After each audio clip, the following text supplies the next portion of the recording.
जलते हैं लोग और तरह तरह की बातें करते हैं लोग। जब सूरज और चांद का मिलन हुआ था तो उसको भी ग्रहण कहते थे लोग। लेकिन रंगीला जी हमारी तो नहीं आ रहा उस समझ में कछु, मुझे पता ही नहीं है। ऐसे सुनो, मधुला की जीजी खाए दिल की बीमारी। अच्छा और तुम्हें काय की है? हमें तो इश्क की। अच्छा तुम्हें इश्क की है? Direct contact direct. अच्छा लेकिन सुनो आका कछु ना कछु की तो है बीमारी। ऐसे सुनो। हाँ बताओ।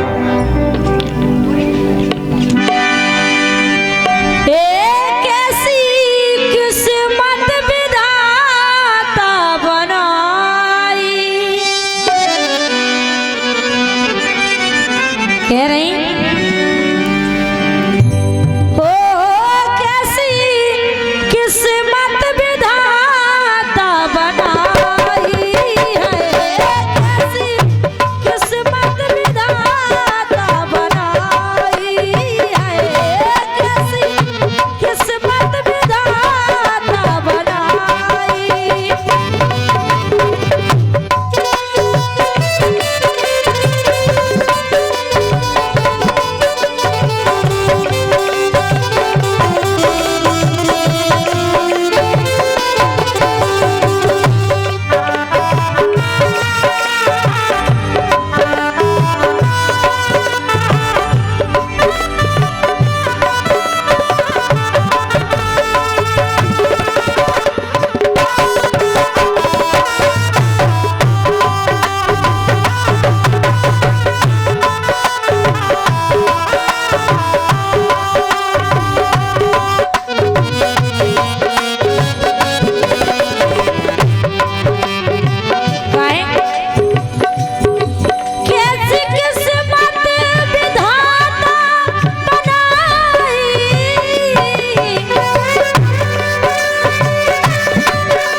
हेलो, ये 201 रुपए का पुरस्कार खजरा प्रधान जी की तरफ से आए हैं। खजरा वाले हैं आप, और वो लड़की की मतलब कोई वैवाहिक गादी सुनना चाहते हैं। बहुत बहुत धन्यवाद है प्रधान जी के लिए, हार्दिक हार्दिक वंदन है। लेकिन कहना है, कह रही हैं कि ऐसी किस्मत विधाता बनाई। आए है सही बात है, लेकिन आना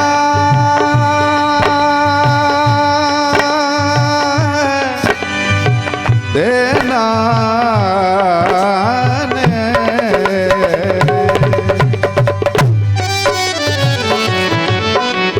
कहा किसी ने कि खुद अपनी खामियों को बताता नहीं कोई, खुद अपनी खामियों को बताता नहीं कोई, और बगैर मतलब के हाथ मिलाता नहीं कोई। आज यूं तो सब कहते हैं कि मोहब्बत है आपसे, लेकिन सच्चा साथ निभाता नहीं कोई। इसलिए कहा है कि सबकी किस्मत विधाता बनाई, सबकी किस्मत विधाता बनाई, सबकी किस्मत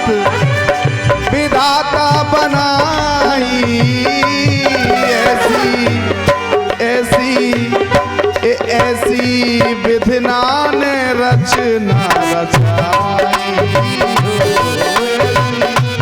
विधना ने रचना रचाई।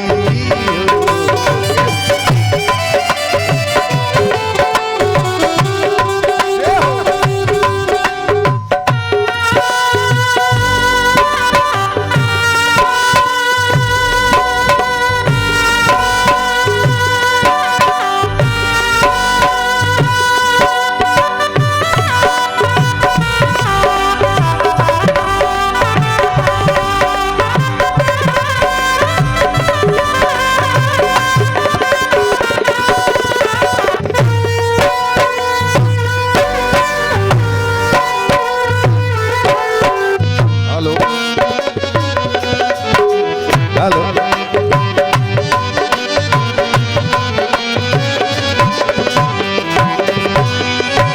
लेकिन जिसको दिल में बसाया था उसने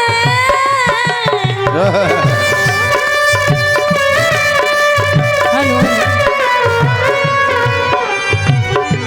हो जिसको दिल में बसाया था उसने हाँ उसने दिल को ही चोट लगाई उसने दिल को ही चोट लगाई है कैसी किस्मत विधाता बताई।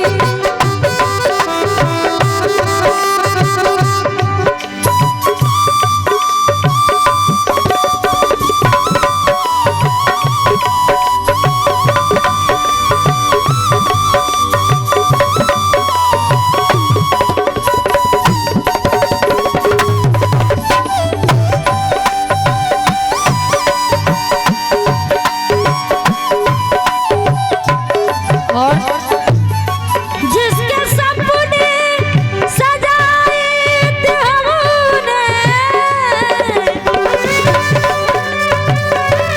ये हो जिसके सपने सजाए थे हमने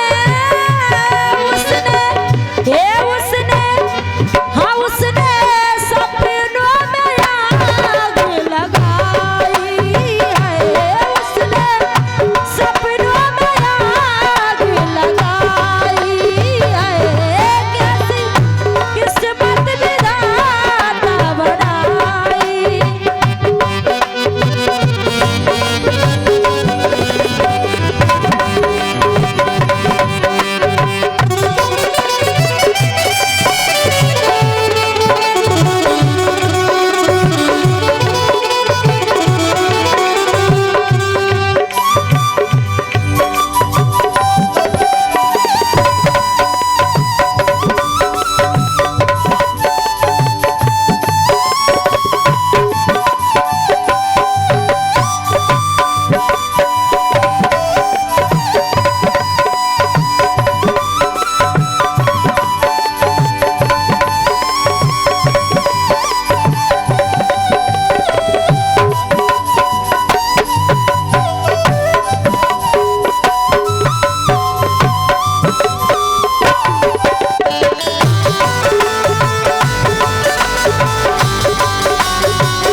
ये तो जाना थे लेकिन तुम नहीं जाना।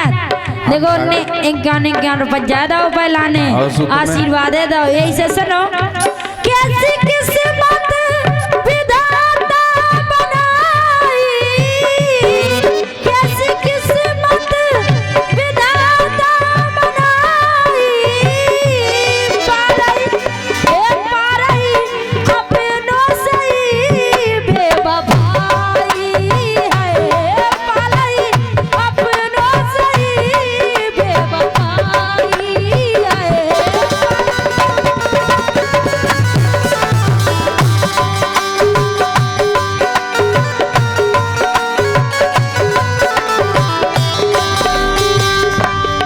लेकिन हाँ यही बात जय हो। और लेकिन सुनो तो हाँ कोशिश तो देख लंबी कर ली कि का बता राह रंजू न देखी उम्र भर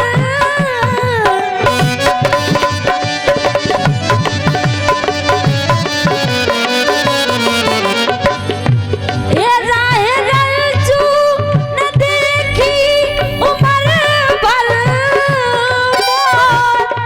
आई मगर वो न आई है आई मगर वो न आई है किस्मत विधाता बनाई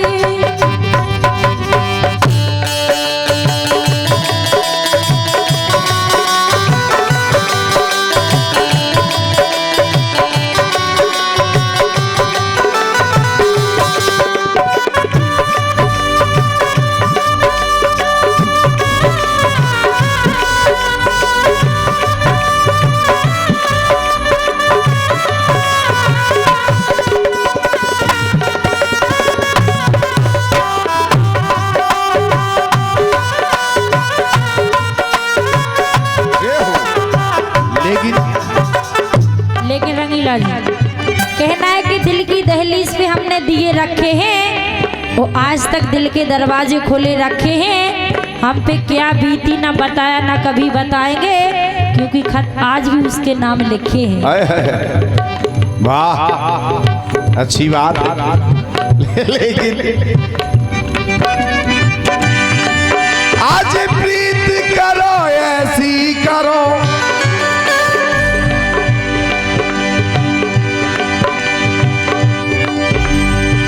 प्रीत करो ऐसी करो कि जैसे लोटा दो और अपनों गलो फसाए के सो पानी लावे भूल आज प्रीत करो ऐसी करो के जैसे रुई कपास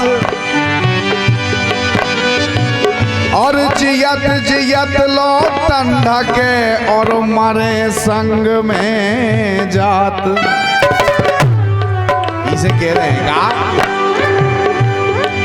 कि गम के साए पले हैं रंगीला गम के साए पले हैं रंगीला गम के साए पले हैं रंगीला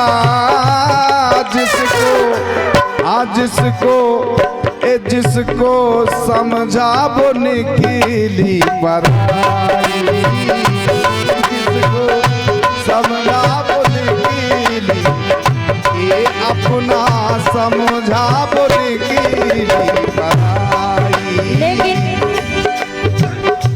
नफरत हुई हमें दोस्ती से सुन रहे तुम कह रहे कभी नफरत हुई हमें दोस्ती से ओ करेंगे ना हम दोस्ती अब किसी से करेंगे ना हम दोस्ती अब किसी से करेंगे ना हम दोस्ती अब किसी से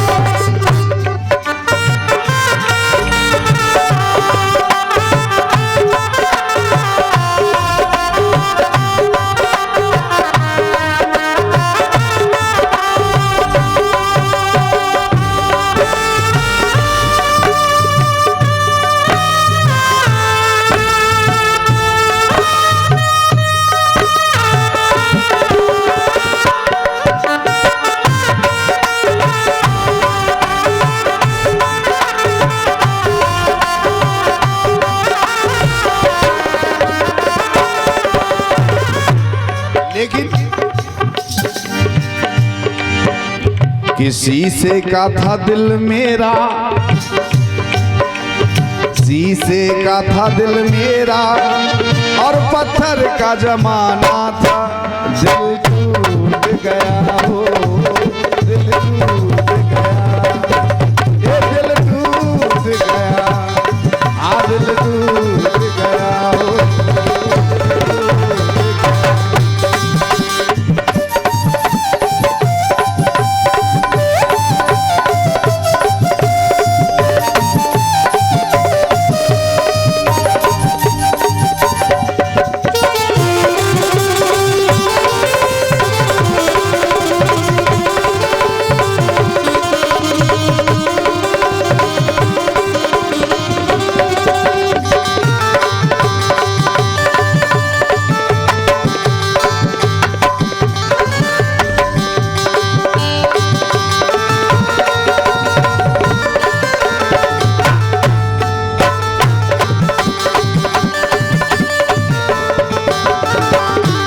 चलिए, ये दूल्हा राजा की बहन की फरमाइश थी, इसलिए हो गई है।